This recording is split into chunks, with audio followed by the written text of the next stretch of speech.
Hello everyone, আজকে আমি তোমাদের সাথে কাবুলি চানার রেসিপি শেয়ার করব। খুবই টেস্টি হয় খেতে এটা। রাতে তোমরা যে কোনো রুটি পরোটার সাথে এটা খেতে পারো। তো দেখতেই পাচ্ছ কি সুন্দর হয়েছে। তো এইটা বানানোর জন্য যেটা লাগবে, প্রথমে আমি কিছুটা কাবুলি চানা ভিজিয়ে রেখে দিয়েছিলাম। এটা 5-6 ঘন্টা ভিজিয়ে রাখলে খুব ভালো হয়। তো এরপরে এটাকে আমি কি করব, প্রেসারে সেদ্ধ করে নেব। একটু নরম করে নিতে হবে, কম আঁচে সিটি মারার পর কম আঁচে রেখে দিতে হবে, ভালোভাবে এটা সেদ্ধ হয়ে যায়। আর এদিকে দেখো আমি মশলা করে নিয়েছি। পেঁয়াজ, রসুন, আদা, লঙ্কা, আর সাথে দেব আমি কিছুটা দারচিনি, তেজপাতা আর এলাচ। এগুলো দিয়ে একবারে ভালোভাবে পেস্ট করুন। তোমাদের যেরকম কোয়ান্টিটি তোমরা সেই অনুযায়ী মশলা দেবে। তো আমার এতটা মশলাই হয়ে যাবে। আর দেখো এদিকে কড়াইয়ে তেল গরম করতে দিয়েছি। এবারে আমি মশলাটা ঢেলে দেবো। আমি কোনো ফোড়ন দিলাম না, তোমরা চাইলে তেজপাতা ফোড়ন, জিরে ফোড়ন দিতে পারো, কিন্তু আমি যেহেতু মিক্সিতে এগুলো সব দিয়ে দিয়েছি সেই জন্য আমি আলাদা করে আর কোনো মশলা এতে দিলাম না। আলাদা করে কোনো মশলা আমি এতে অ্যাড করছি না। এবার দেখো মশলাটা দিয়ে দিয়েছি। এবার ভালো করে এটাকে কষাতে হবে যতক্ষণ না এটা জল ছাড়ছে, আর যতক্ষণ এটা একদম তেল ছাড়ছে ততক্ষণ এটা হবে না, মানে করেই যেতে হবে, ঠিক আছে? তো এরপরে আমি একে একে দিয়ে দেবো এতে নুন, হলুদ, জিরে গুঁড়ো, ধনে গুঁড়ো, কাশ্মীরি লঙ্কার গুঁড়ো।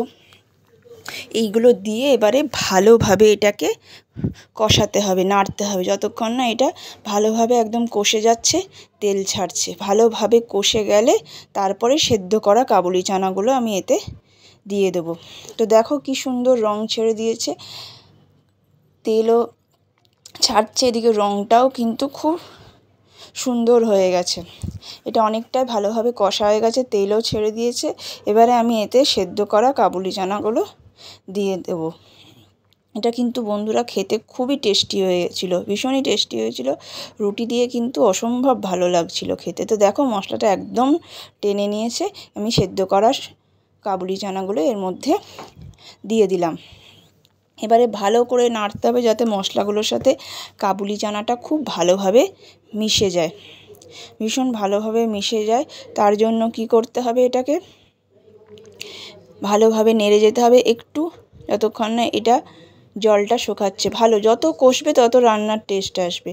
তো এটাকে ভালোভাবে আমি এটাকে কষতে লাগবো।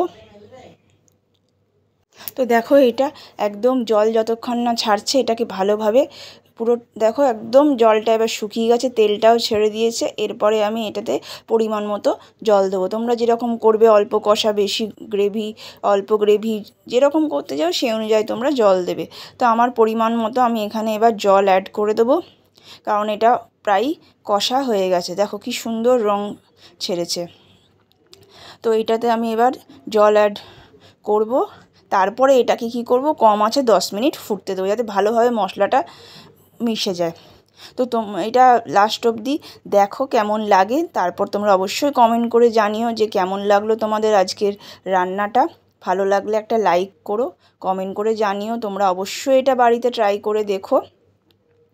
আর অবশ্যই সাবস্ক্রাইব করো যারা ইউটিউব চ্যানেল থেকে দেখবে, আর যারা ফেসবুক থেকে দেখবে তারা অবশ্যই ফলো করো পরবর্তী সুন্দর সুন্দর রান্নার ভিডিও পাওয়ার জন্য।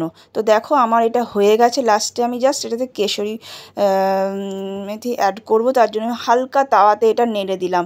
নিয়ে যখন একদম হয়ে যাবে কাবুলি চানাটা, তখন জাস্ট গ্যাসটা অফ করে উপর থেকে এটা অ্যাড করে দিতাম। জাস্ট ফাটাফাটি একটা গন্ধ কিন্তু বন্ধুরা বেরিয়ে আসবে, খুব সুন্দর লাগবে এটা যদি লাস্টে দিই। হ্যাঁ, তো এইভাবে এটাকে দিয়ে ভালোভাবে এটাকে মিশিয়ে নিলাম, ব্যাস তৈরি হয়ে গেল আমার কাবুলি চানার রেসিপি। তো তোমরা এটা বাড়িতে ট্রাই করে অবশ্যই আমাকে জানিও। আজকের জন্য ভিডিওটা এখানেই, টাটা বাই।